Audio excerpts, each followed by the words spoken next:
여러분 지난주에 우리가 노동자를 위한 복음이라는 제목으로 말씀을 나눴는데 그 제목에 해당되는 본문 중에 일부 구절을 설교에서 빼고 오늘 따로 이렇게 다루면서 종을 위한 복음이라 이렇게 이름을 붙이게 되었습니다. 이 부분이 오늘 우리가 한 번 더 생각해 볼 만한 굉장히 중요한 부분이라고 생각이 되고, 특별히 우리 신분에 대한 자기 이해가 우리의 삶과 너무나 결정적으로 중요하기 때문임을 우리가 확인하고 싶기 때문입니다. 여러분, 내가 누구냐, 내 신분이 무엇이냐 하는 그 신분에 대한 인식이 나의 모든 사고와 나의 말과 태도를 결정하죠. 그게 곧 인생이 되는 것이죠. 그래서 자기 신분에 대한 명확한 인식은 곧장 우리의 삶을 빚어가기 시작합니다. 따라서 우리의 신분을 이제 정확하게 한번 규명해 보려고 하는 건데, 우리의 신분을 굉장히 여러 가지로 우리가 설명할 수 있을 것입니다. 그런데 구원사적 관점, 우리가 하나님으로부터 부르심을 받은 구원받은 자로서 하나님의 거룩한 구원의 역사 한가운데 있다라고 하는 측면에서 우리의 신분을 생각한다면 이렇게 요약할 수 있을 것 같습니다. 그게 뭐냐면 종의 신분에서 자유해져 종이 된 자들, 종의 신분에서 자유해져 종이 된 자들이라고 말할 수 있을 것입니다. 여러분, 우리들은 집 나간 자식처럼 집 나간 자식은 일단 위태롭죠. 집 나간 자식, 제가 초등학교 때 저희 형이 집을 나갔어요. 중학생 형이. 한 달 동안 막 신문에 광고 내고 열심히 찾았는데 나중에 알고 봤더니 짱깨집에서 일하고 있더라고요. 짜장면집에서. 집 나가면 무슨 고생이다 그 말도 있는데 사실 안 됐죠. 여러분, 집 나간 자식처럼 우리들은 잔인하고 교활한 주인의 소나귀에 떨어진 종이었습니다. 근데 그 주인은 결코 나를 놓아줄 뜻이 없었고, 그리고 나를 놓아주지 않을 만한 능력도 확실했고, 반면에 나는 그로부터 벗어날 가능성이 완전 제로였던 어떤 상태였죠, 우리가. 그 주인은 우리들을 아주 효과적으로 조종할 수 있었는데, 그는 쉽게 말해서 마약 같은 어떤 쾌감에 중독시키는 자극으로 우리들을 조종했죠. 그리고 우리가 어느 순간 깨달았어요. 그가 주는 먹이, 우리를 조종하기 위해서 그가 주는 먹이가 찰나적 기쁨의 저주라고 하는 것을 알았지만, 그래서 혀를 깨무는 심정으로 벗어나고 싶었지만 현실적으로 벗어날 가능성은 완전히 없었던 그런 처지에 우리가 있었습니다. 그런데 여러분, 우연히 간 것 같은 어떤 장소에서 우연히 만난 것 같은 어떤 사람을 통해서 이해할 수 없는 매우 뜬금없는 이야기를 듣게 됐습니다. 그 이야기는 간단한 거죠. 세상을 지으신 하나님이 계시다는 이야기였고, 그분이 자기 아들을 이 땅에 보내서 죽게 했다는 이야기였고, 근데 그 죽음이 바로 잔인하고 교활한 내 주인에게서부터 나를 해방시켜 자유하게 하기 위한 사건이었다는 이 이야기였어요. 말이 안 되는 이야기죠. 말이 안 되는 이야기입니다. 그런데 더 말이 안 되는 게 뭐였는가 하면, 그 말도 안 되는 이야기를 믿으면 말이 될 거라는 말이었어요. 이게 더 말이 안 되죠. 말이 안 되는 이야기를 믿으면 알게 될 거라는 말. 그래서 이해가 안 가는 거죠. 그런데 더 말이 안 되는 일이 생겼어요. 그게 뭐죠? 어느 날 그 말도 안 되는 이야기가 믿어졌다는 거죠. 여러분, 어떻게 믿어졌는지 알 길이 없어요. 하나님이 나에게 속삭이신 것 같기도 하고, 나를 끌어안으신 것 같기도 하고, 나를 찾아서 내 이름을 부르신 것 같기도 한데, 어쨌거나 믿어지는 일이 생겼어요. 근데 그리고 나서 돌아보니까 알게 되는 거죠. 세상은 온통 믿음이 아니면 안 되는 것들로 가득 차 있다고 하는 사실을 깨닫게 되는 것입니다. 여러분, 지난 100년, 100몇십 년 동안 이 땅을 지배해왔던 게 뭐죠?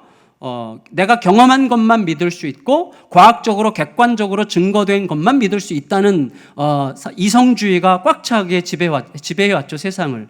그런데 그것 자체가 환원주의예요. 환원주의란 말은 제자리를 돌고 돈다는 뜻인데, 여러분, 내가 몸소 경험한 것과 과학적으로 객관적으로 입증된 것만 믿을 수 있다고 생각한다고 하는 것을 어떻게 생각할 수 있습니까? 사실은 내가 경험한 것과 과학적 증거만 믿을 수 있다고 생각하는 자기 전제를 믿을 때만 그런 말을 할 수가 있는 거예요. 생각해 보세요, 여러분. 장구한 역사 가운데서 내가 경험한다고 하는 것은 얼마나 한계가 명백합니까? 우리의 경험이라는 것은요, 정말 쥐꼬리만큼도 안 되는 거예요. 그리고 여러분, 이 무한한 우주 한가운데서 과학적 사실이라고 하는 것은 얼마나 제한적입니까? 따라서 여러분, 경험과 과학을 앞세워서 그것들만 믿을 수 있다고 생각한다는 것은 그것만 믿을 수 있다라는 자기 전제를 믿을 때만 할 수 있는 말이라니까요. 여러분, 따라서 그것을 믿을 만한 유일한 기준으로 삼는 것은 그것이 사실이기 때문이 아니라 그것이 사실일 거라고 믿기 때문입니다. 따라서 믿음 없이 되어지는 것은 아무것도 없는 거예요. 그래서 그러고 보니까 내가 예수님의 십자가 사건이 나에게 믿어졌다는 것이 그렇게 놀랄 일이 아니라는 거예요. 이 세상에 있는 모든 것들은 결국 알아야 믿을 수 있는 게 아니라 믿어야 알기 시작하는 것입니다. 전부 다 그래요. 제가 가장 유치한 예로, 제가 저희 어머니 아들이라는 거 한 번도 조사해 본 적 없어요. 여러분, 조사해 본 적 있어요? 한 번도 없잖아요. 그리고 믿고 사는 거예요. 여러분, 사실은 요새는 공개 입양이 많지만 사실은 그렇지 않은 경우에 모르고 그냥 평생 살 수 있는 거죠. 내 어머니라고 알고. 예, 지금 엄마한테 묻지 마세요. 보니까 비슷한 것 같아요. 네. 그래서 여러분, 우리가 알아야 돼요. 뭐냐면 우리가 세상을 판단하면서 살아가는 것 같지만 아니에요. 오히려 판단을 받으며 살아가는 거죠. 어떤 분이 유명한 미술관에 들어가서 여러 작품들을 둘러본 다음에 경비원 아저씨에게 말했어요. 와, 이 미술관에는 별로 볼 게 없네요. 이렇게 말하고 나왔어요. 그랬더니 청소하시던 경비원 아저씨가 이 사람에게 얘기했어요. 이 미술관에서 심판대에 오르는 것은 작품들이 아니라 관람객들이죠. 이렇게 얘기했어요. 이 사람이 이렇게 말한다는 건 뭐죠? 그 작품들에 의해서 핫발이라고 이미 평가됐다는 뜻이죠. 그러니까 여러분, 우리가 잘 알아야 되는 것입니다. 우리는 그동안 하나님과 그가 하신 일들에 대해서 이러쿵저러쿵 판단하면서 살아왔지만 실은 하나님께서 또 하나님이 만드신 온 우주가 우리가 어떤 존재인지를 판단하고 있었던 거죠. 근데 더 중요하고 놀라운 것은 예수님의 십자가가 나를 위한 사건이었다고 하는 사실을 믿게 되니까 그야말로 놀랍게도 실제로 경험적으로 찰나적 기쁨의 저주, 그 옛 주인이 나를 갖고 놀던 그 찰나적 기쁨의 저주로 나를 갖고 놀던 옛 주인의 횡포로부터 조금씩 내가 벗어나고 있다는 것을 느끼기 시작했어요. 그래서 더 이상 두려움이 나를 지배하지 못해요. 옛 주인은 두려움을 가지고 우리를 지배하죠. 두려움을 가지고 우리를 핸들링합니다. 더 이상 부러움에 시달리지 않아요. 옛 주인은 두려움과 부러움을 가지고 계속 나를 이렇게 갖고 놀죠.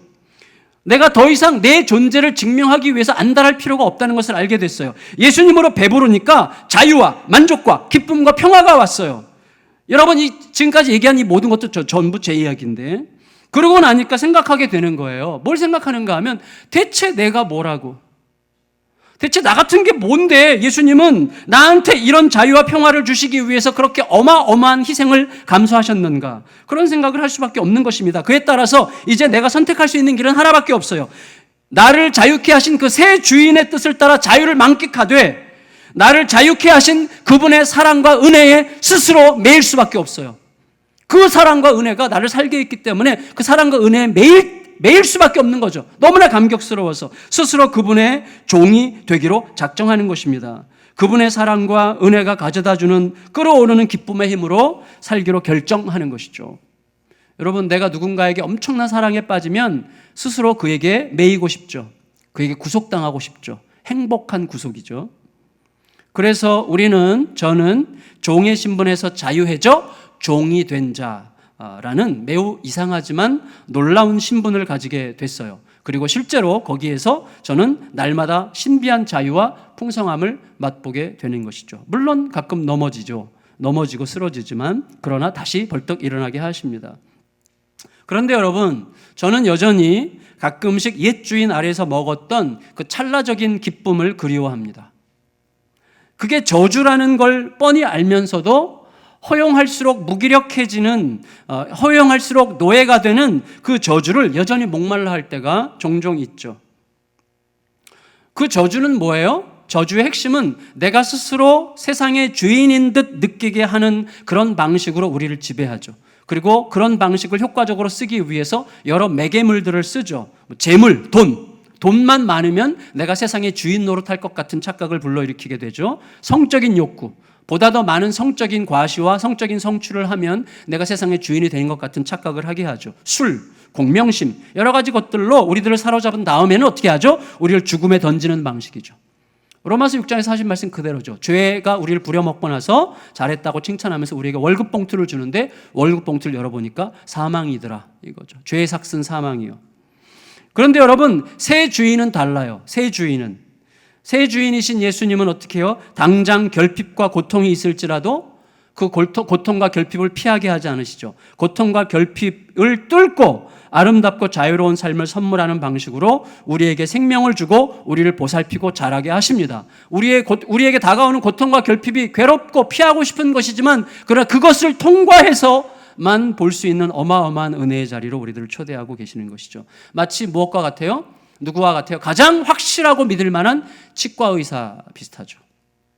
여러분, 치통이 시작됩니다. 우리 죄의 증상이죠. 우리 속에 있는 죄의 증상들이 나와요. 치통으로 이제 비유할 수가 있겠는데 통증이 시작돼요. 그럼 우리는 뭐로 버텨요? 보통 치과 의사에게 일단 안 가죠. 진통제로 버틸 때까지 버팁니다. 물론 그게 답이 아니라는 것을 우리 알아요. 그래서 결국은 가야 돼요. 결국은 치과 의사 앞에 가서 입을 크게 벌려야 됩니다. 그가 낱낱이 들여다봐야 되죠. 치과 의사는 얼마나 잔인합니까? 저 구석에 숨어있는 그 충치까지 끄집어내가지고 그거를 막 뚫어가지고 그 신경치료를 하고 막 엄청난 고통을 주죠. 예, 결코 내버려 두지 않습니다. 여러분, 낱낱이 들여다봐요. 그가 내리는 처방에 온전히 맡겨야 돼요. 그에 따라서 심한 고통의 시간을 지나야만 됩니다. 하지만 그 시간만 지나면 우리들은 진짜 자유와 기쁨과 충만함을 느낄 수가 있는 것이죠. 근데 우리들은 때로 어때요? 진짜 자유를 주기 위해서 잠시 고통스럽게 할 수밖에 없었던 치과 의사를 원망스럽게 바라봤던 어린애처럼. 어린애들 그렇잖아요. 나를 자유케 하기 위해서 고통을 잠시 줄 수밖에 없는 거잖아요. 근데 치료받고 나면 막 원망스럽게 울면서 아주 막 화를 내죠. 우리가 그런 눈길로 우리의 새 주인을 바라볼 수도 있지만 새 주인 예수 그리스도는 미소를 지을 뿐입니다. 왜냐하면 그는 우리가 자유를 얻는 길을 알고 계시고 또 우리를 반드시 그 길로 인도하고야 마실 것이기 때문이죠. 분명히 알고 계시죠. 제가요 평생 요즘처럼 치과를 열심히 다니는 적이 없어요. 저는 시간 딱딱 맞춰서 정말 열심히 갑니다. 1차적인 이유는 제 잇몸과 이 상태가 상당히 안 좋다는 게 너무나 분명해졌기 때문이기도 하지만 그보다 더 중요한 정서적 이유가 있어요. 저로 하여금 이렇게 열심히 치과를 다니게 하는 어떤 정서적 동기가 있어요. 제가 작년 가을에 제가 잇몸 수술을 3군데를 차례차례 지금 하고 있는데 어마어마한 수술이 보통 서너 시간 걸리는. 근데 여러분, 첫 번째 수술이 4시간이 걸렸어요. 여러분, 근데 그 수술의 피날레, 이빨을 뽑고 잇몸을 찢고 뼈를 긁어내고 거기에 그다음에 인공뼈를 이식하고 그다음에 마지막 피날레는 이제 째진 그 잇몸을 다시 꼬매는 건데 그때쯤 됐을 때 막 마취가 풀리기 시작했어요. 30-40바늘을 꼬매야 돼요. 근데 마취가 풀리기 시작했어요. 바늘이 잇몸을 뚫는 이 고통, 이만저만이 아닌데 제가 마취를 다시 해달라고 할까 하다 생각하다가 참았어요. 한번 견뎌봐야지. 내가 십자가를 한번 경험해보자. 근데 사실은 정말 고통스럽고 막 눈물이 이렇게 흐르더라고, 막 저절로. 너무 아파서. 근데 제가 끝내 잘 참을 수 있었던 것은 치과 의사의 떨리는 손 때문이었어요. 여러분, 그분이요 4시간 동안 얼마나 열심히 수술을 했던지 손가락 힘이 있는 대로 다 뻗어가지고 제 잇몸을 꿰매는 마지막 순간에는요 손이 벌벌벌 떨리는 거예요. 너무 힘이 다 빠져서. 그리고 바늘이 막 이빨에 이렇게 막 붙고 뭐 이렇게 떨더라고요. 제가 나중에 이분한테 말했어요. 너무 안쓰러웠다고, 고맙다고. 그랬더니 아유 그렇게 얘기해줘서 감사하다고 그러더라고요. 4시간쯤 그렇게 하고 나면 이게 떨린다는 거예요. 너무 힘이 빠져가지고. 그래서 제가 그분이 그렇게 수술하는 동안에 야, 이 사람이 단지 돈 벌려고 하는 사람이 아니구나, 이런 느낌을 느끼면서 최선을 다하는 그분이 너무나 고맙고 미안해가지고 여러분 그 힘이 저를 그 징그러운 치과에 꼬박꼬박 가게 합니다. 네, 너무 고마워서. 여러분, 우리의 새 주인이신 예수님은요 우리가 자발적으로 그의 종이 되는 걸 너무나 기뻐하시죠. 우리가 오직 그에 대한 자발적 사랑으로 움직이기를 원하시죠.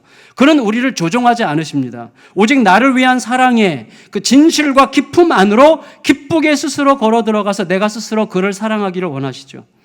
여러분, 우리가 그렇게 하지 못할 때 그분은 슬퍼하시고 안타까워하시는데 우리가 그분을 진심으로 사랑의 동기에 의해서 사랑하지 못할 때 그분이 안타깝고 슬퍼하시는 이유는 그가 받아야 될 사랑을 받지 못했기 때문이 아니라 우리가 그분을 사랑할 때라야 우리에게 가장 위대한 자유와 만족이 있기 때문임을 아시기 때문에 그분이 슬퍼하시는 것이죠. 그는 자기 때문에 슬퍼하시는 것이 아니라 우리를 위해서 슬퍼하시는 것입니다. 우리가 가장 자유와 만족을 얻을 때는 바로 그분을 사랑하고 그 사랑이 우리를 움직일 때라야 우리가 가장 위대한 자유를 얻는다는 것을 그분이 아시기 때문에 우리가 그 주위를 배회하고 서성거릴 때 그분은 슬퍼하시죠. 그래서 여러분, 우리들은 여전히 그의 사랑 밖에서 서성이거나 의심할 때가 많습니다. 그래서 그 사랑에 합당한 삶을 살아야 될 종을 위한 복음이 너무나 필요해요. 그것에 대해서 23절이 이렇게 이야기한다고 생각합니다. 23절을 다시 한번 읽겠습니다. 23절 시작.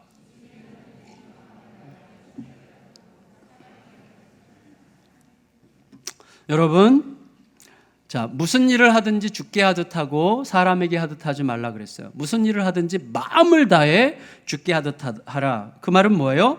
무슨 일을 하든지 그 모든 일이 내가 죽음의 어떤 매개체로, 죽음과 피의 매개체로 엮어진 내가 사랑하는 주님을 위한 일이라 생각하고 마음을 다해 행하라는 말씀이죠. 성도 여러분, 우리가 마음을 다하지 않을 때, 우리가 최선을 다하지 않을 때는 언제죠? 의심할 때죠. 의심하면 최선이 안 나갑니다. 언제죠? 두려울 때죠. 두려우면 최선이 나가지 않습니다. 운동선수들이 실패할 때는 두려워할 때죠. 누구나 마찬가지죠. 의심하고 두려워하면 베스트가 나갈 수가 없어요. 반면에 의심과 두려움을 물리치는 건 뭐죠? 사랑이죠. 사랑. 여러분, 제가 얼마 전에 어떤 동영상을 봤어요. 자존심이 엄청 센 아빠. 정말 다른 사람에게 흠잡히는 게 너무너무 싫은 아빠. 다른 사람이 내 연약한 모습을 보는 것을 못 견디는 아빠예요. 근데 아빠가 당뇨 환자인데 당뇨 환자가 좀 심해져서 한쪽 다리를 잘랐어요. 그러니까 그때부터 집에 꿈쩍 않고 있어요. 밖에 못 나가요. 사람들 앞에 쩔뚝거리는 모습을 보이는 게 너무너무 비참한 거예요. 너무 싫은 거예요. 그래서 집 안에만 틀어박혀 있어요. 딸이 너무 답답해요. 아빠가 운동을 해야 되는데 너무나 답답해서 어느 날 아빠에게 약간 역정을 내듯이 말했어요. 아빠, 나 사랑한다며. 내 말 좀 들어. 나가서 운동 좀 해. 그랬더니 그 말을 듣자마자 아빠가 옷을 주섬주섬 입고 운동화 끈을 매요. 그리고 밖으로 나가서 사람들이 보는 앞에서 쩔뚝거리며 걷습니다. 그 모습이 너무나 아름다웠어요. 여러분, 이 아빠의 쩔뚝거림은 너무나 안쓰럽고 처절해 보였지만 안쓰러울수록 처절할수록 너무나 아름답습니다. 쩔뚝거리며 거리를 걸어가는 그 아빠의 걸음은 몸 동작이 아니에요. 그건 뭐죠? 사랑의 몸부림이죠. 내 딸에 대한 사랑의 몸부림이죠. 사랑은 강력한 거예요. 사랑이 힘이 있는 것이죠. 여러분, 사랑은 마음을 다하게 하는 거죠. 여러분, 따라서 죽게 하듯 모든 일에 죽게 하듯 마음을 다하라는 말씀은 주님에 대한 사랑이 너의 삶에서 너를 움직이는 유일한 힘이 되게 하라, 그 말 아니겠어요? 종을 위한 최고의 복음이 뭐예요? 사랑 외에 뭐겠습니까? 결코 어울리지 않는 게 종과 사랑 아닙니까? 종은 절대로 사랑으로 움직이지 않습니다. 그러나 사랑으로 일하는 종, 얼마나 위대해요? 스스로 종으로부터 자유해졌지만 스스로 나를 사랑하신 그분의 종이 되기로 결정한 종은 사랑으로 일하는 종이죠. 그 종이 되라고 지금 말하고 있는 것 아니겠어요? 여러분, 물론 자기 욕망을 위해서 최선을 다하는 사람들도 있어요. 그렇지만 우리가 알고 있습니다. 자기 욕망을 위해서 최선을 다하는 사람들의 끝이 파멸이라는 사실을 우리 모두가 너무나 잘 알고 있습니다. 물론 여러분, 우리가 가는 길은 절대로 단조롭지 않습니다. 그렇게 만만하지 않고 단조롭지 않고 굉장히 복잡하죠. 제가 전에 말씀드렸죠. 제가 한번 제 아내랑 여보, 이제 교회가 생각보다 좀 커지니까 모르는 성도들도 많고 모르는 성도들 볼 때마다 미안하고 내가 목사인가 이런 생각이 들고 막 그런다는 얘기를 이제 서로 종종 나누는데, 그때 우리가 한번 세 번째든 네 번째든 분리개척할 때 우리가 나가면 어떻겠는가. 아내도 그것도 생각해 볼 만하다고. 그래서 저희가 세 번째는 저희가 나갈 가능성도 있었어요. 그래서 이제 그걸 심각하게 생각하면서 제가 이제 존경하는 우리 김인중 목사님께 여쭤봤더니 김인중 목사님은 단번에 이렇게 얘기하셨어요. 멋있는 척 좀 하지 마. 이렇게. 멋있는 척 하지 말고 그 교회에서 계속 분리개척 해야지. 당신이 나가고 나서 그 교회가 계속 분리개척 할 수 있으리라는 보장이 어디 있겠어? 이런 얘기를 하셨는데 그 말에 제가 설득이 돼가지고요. 내가 여기서 은퇴는 보장받은 거구나 이렇게 생각했습니다. 여러분 사실은 이게 쉽지 않아요. 왜냐하면 명분이 매우 그럴듯한 일들 중에 모두가 보기에 괜찮아 보이고 모두가 보기에 멋있게 보일 수 있지만 명분이 그럴듯한 일들 중에 단지 나의 의미 부여에 불과할 수 있는 일들이 얼마나 많겠습니까? 자기로서는 최선을 다하는 거고 자기로서는 굉장한 일인 것처럼 보이지만 사실은 주님께서 보실 때는 자기 자신을 위한 일인 것 같을 때가 얼마나 많겠어요? 그러니까 여러분 이렇게 결론을 내려야 돼요. 범사에 죽게 하듯 마음을 다한다고 하는 것은 무슨 뜻이에요? 주님께 끝없이 묻는 것입니다. 여러분 오늘 큐티 본문 보세요. 슬로브앗의 딸들이 대담한 요청을 했을 때 이전에 전례가 없던 일에 대해서 요청했을 때 모세의 첫 번째 행동이 뭐예요? 모세가 그 요청을 받았을 때 주님께 묻는 거였죠. 베테랑 모세가 주님께 물었어요. 이게 너무나 중요한 거예요. 여러분 무슨 일을 하든지 주님께 하듯이 마음을 다한다고 하는 것에서 가장 중요한 게 뭐예요? 최선을 다하는 것보다 더 중요한 게 뭐예요? 주님께서 하라고 하신 일을 하느냐 하는 거죠. 주님께서 하라고 하신 일이 아닌 것에 최선을 다해야 무슨 소용이 있어요. 나로서는 명분이 있고 나로서는 굉장한 일인 것 같고 나로서는 굉장히 경건해 보이고 거룩해 보이는 일인 것처럼 보이지만 주님께서 보이실 때는 전혀 주님의 뜻이 아닌 경우에 최선을 다할수록 그건 저주스러운 거 아닙니까? 그게 마태복음 7장 예수님께서 말씀하신 결론이잖아요. 귀신 쫓아내고 예수님의 이름으로 엄청나게 중요한 일들을 많이 한 사람들이요 너희가 아버지의 뜻대로 하지 않으므로 도무지 내가 너희를 알지 못하노라는 말을 듣게 될 것이다. 그런 말씀하시지 않았습니까? 그러니까 중요한 건 뭐예요? 주께 마음을 다해 최선을 다하라. 그 말은 최선을 다하라는 데 초점이 있는 게 아니라 주님의 일을 하고 있느냐에 초점이 있는 것이죠. 너가 주님께 물었느냐? 이게 너무나 중요한 것이죠. 결국 우리 모든 길은 마지막 심판대 앞에 서게 될 것입니다. 이게 중요하죠. 24절 25절 읽겠습니다. 24절 25절 시작. 이는 기업의 상을 주께 받을 줄 아나니 너희는 주 그리스도를 섬기느니라. 불의를 행하는 자는 불의의 보응을 받으리니 주는 사람을 외모로 취하심이 없느니라. 아멘. 여러분 보세요. 무슨 일이든지 주께 물으며 마음 다해 주께 하듯 하는 사람이 가는 길이 있어요. 우리가 보면 알죠. 열심히 하면서 자기 공명심을 구하는 사람은 딱 드러나죠. 열심히 하는데 어떤 것도 바라지 않는 사람 금방 드러나죠. 여러분 무슨 일이든지 주께 물으며 마음 다해 주께 하듯 하는 사람의 길이 있어요. 그는 주님으로부터 기업의 상을 받을 거라고 그랬어요. 기업의 상이 뭐예요? 그가 아버지 소속이고 아버지가 그와 함께 하신다는 증거가 순간순간 선명하게 드러나는 시간들이 그에게 있을 거라는 말씀입니다. 그가 가는 곳에는 평화가 있어요. 반면에 불의를 행하는 자의 길이 있어요. 의롭지 않은 거죠. 의로움이 없는 거죠. 불의를 행하는 자의 길은 뭐예요? 아까 주께 하듯 최선을 다하는 사람의 길이 어떤 길이라고 할지 주님께 묻는 길이죠. 그렇다면 불의를 행하는 자는 주께 묻지 않는 거죠. 주께 묻지 않고 누구에게 물어요? 자기 욕망에게 묻는 거죠. 주님께 묻지 않고 자기 욕망에게 묻고 자기 욕망이 대답하는 대로 행하는 사람, 그 사람이 불의를 행하는 자죠. 그 사람은 어떻게 됩니까? 주님이 없는 삶을 살았기 때문에 결국 주님이 없는 곳으로 가겠죠. 의로움이 없는 삶을 살았기 때문에 의로움이 없는 자들로 가득한 의로움이 없는 그곳에서 영원토록 의로움이 없는 사람들과 함께 살겠죠. 그곳이 지옥이에요. 여러분 이때 바울은 매우 중요한 포인트 하나를 남겼어요. 그게 뭐냐면 주는 사람을 외모로 취하심이 없느니라 이렇게 말했죠. 주는 사람을 외모로 취하심이 없느니라. 얼마나 두려운 말이에요? 여러분 우리가 이 말을 모릅니까? 다 알잖아요. 완전 상식이죠. 그럼에도 불구하고 우리들은 저절로 외모를 봐요. 저절로. 그 사람의 직업, 그 사람의 경제 형편, 그 사람의 어떤 학벌, 그 사람의 외모 이런 걸 보고 일단 판단하곤 하죠.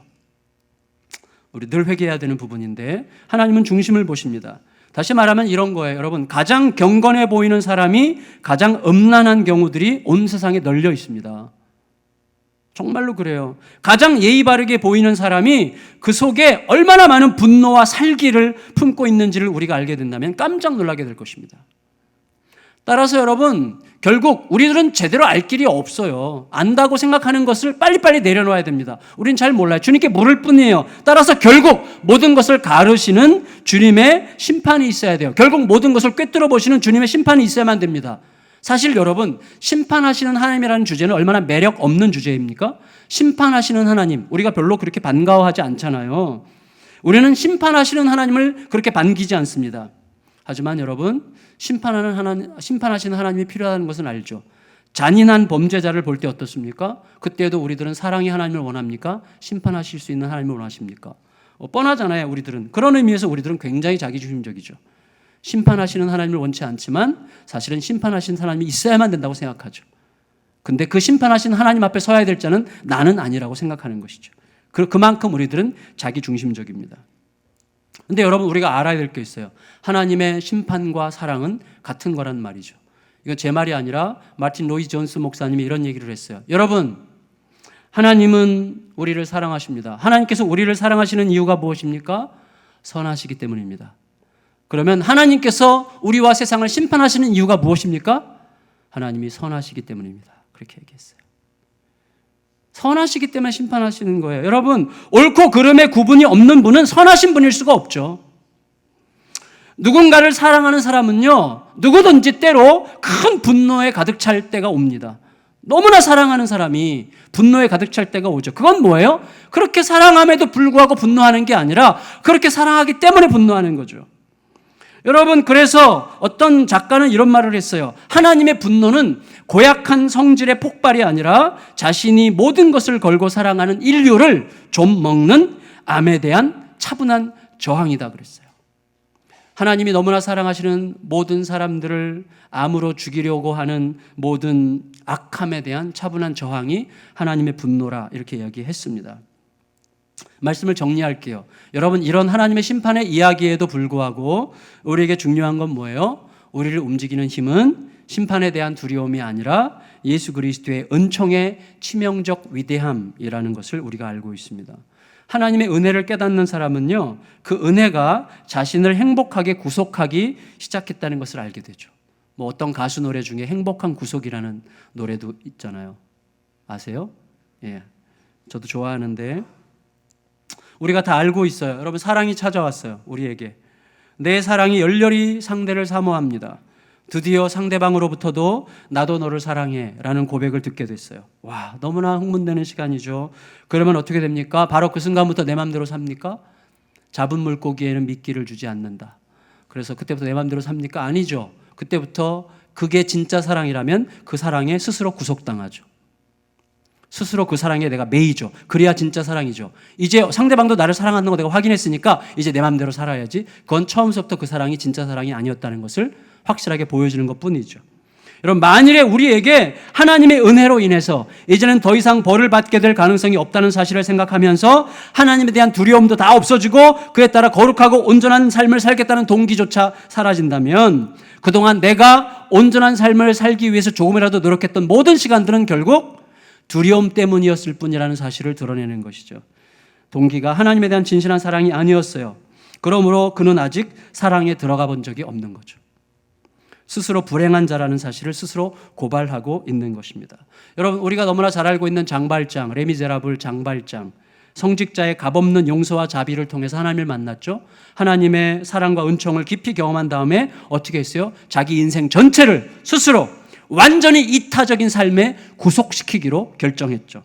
죄로부터 자유해진 종이 되기로 결단한 것입니다. 존재의 변화죠. 존재의 변화. 이 사람은 끝까지 그 길을 지키죠. 스스로 구속당하죠. 스스로 다른 사람의 이익을 위해서 자기를 던지죠. 그러나 끝까지 이 사람을 붙들러 다니는 그 형사는 어떻게 하면 끝까지 율법 붙들고 정죄의 감을 붙들고 살다가 마지막에 장발장의 용서를 받죠. 그러나 장발장의 용서를 감당하지 못하고 스스로 자살하죠. 그렇게 무서운 거예요. 율법은 그렇게 무서운 것입니다. 여러분, 그래서 장발장의 모습은 종으로 살아가고 있는 우리들의 삶의 양식이고 복음이 무엇인지를 가르쳐 주는 것이죠. 여러분, 이 길은 누가 시작했어요? 예수님이.